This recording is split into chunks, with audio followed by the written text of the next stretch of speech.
let's talk about Barstool Sports and the Barstool Fund, which is just blowing up right now, absolutely everywhere. The founder of Barstool Sports, Dave Portnoy, was doing a rant on social media one day, as he tends to do, and he was complaining about how the government really hadn't come through on the stimulus and how everybody was kind of dragging their feet.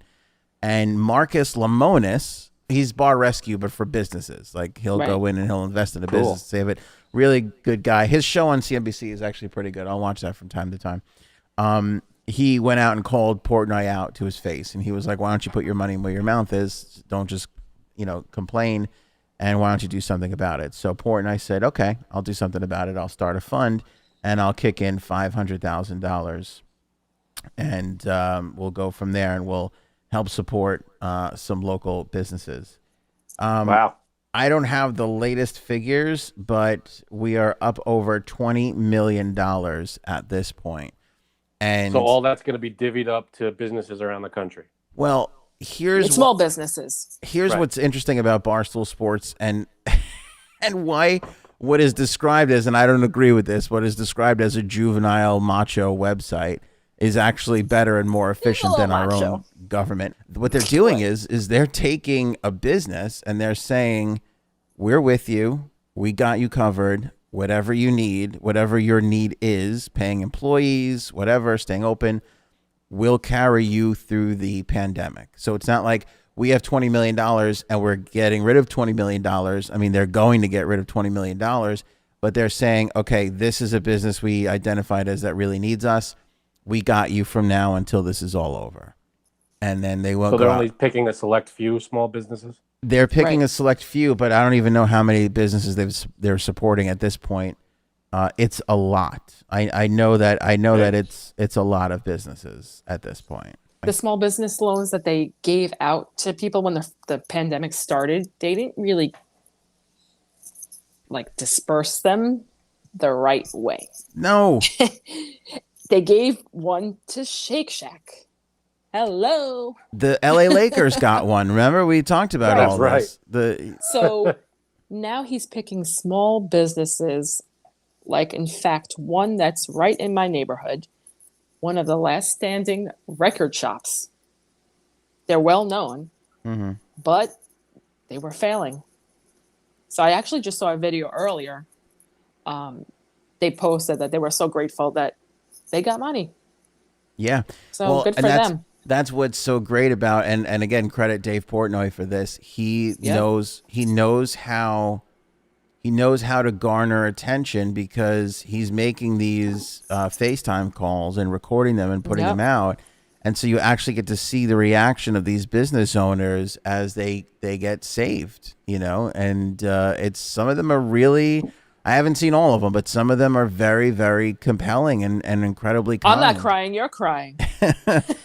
They've been incredibly kind with charities from early on in their days. Like the Ice Bucket Challenge was really kind of thrown into overdrive because of them. I didn't even know it was, and a lot of people don't know that. Yeah, a lot of people don't know that. Over $22 million, over 173,000 people have donated. And here's the genius in it too, is he's calling out famous people. I think Aaron Rodgers donated $500,000 over the weekend. And awesome. He's had a couple of other people step up with $1 million here and $200,000 here. And he's given them props and he's given them their due. And Guy Fieri stepped up because he was running his own fund to help restaurants. And Guy Fieri stepped up and said, we're going to be a part of this too. And so they're joining the mix. Is Bezos doing anything? Yeah, I mean, the guy makes a few thou every second. He's made more than $22 million since we started this episode, actually. Right. That's the thing with Bezos. I mean, you could take a day's pay and maybe I don't know. Fix this whole friggin' thing. I don't know, but when you look at what they're doing and this Marcus Lemon is calling him out, him stepping up, the company stepping up, the fans stepping up, other famous people stepping up.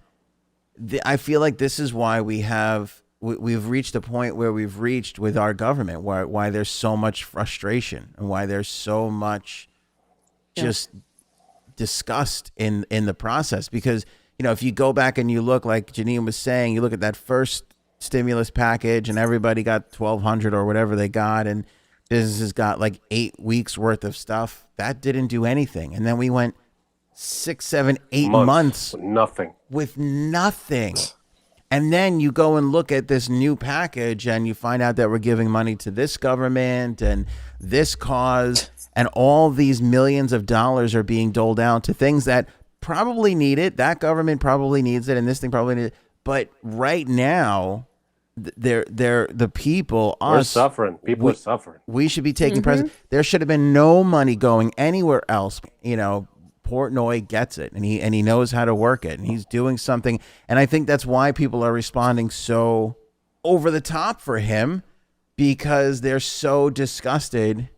In our government let people just languish out. And then for a while there was all this talk of, we'll back pay it, like we'll be in there, we'll get it there, it'll be fine, it'll be great, it'll be this, it'll be that.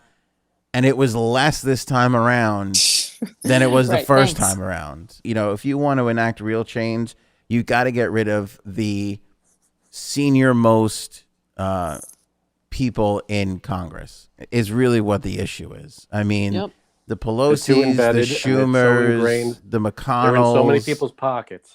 All of them, Grant, like both sides. This is not a Republican Democrat issue. This is you've been here for 20, 30 years and things have progressively gotten worse. I don't know any other profession where you get to still keep your job and that happens.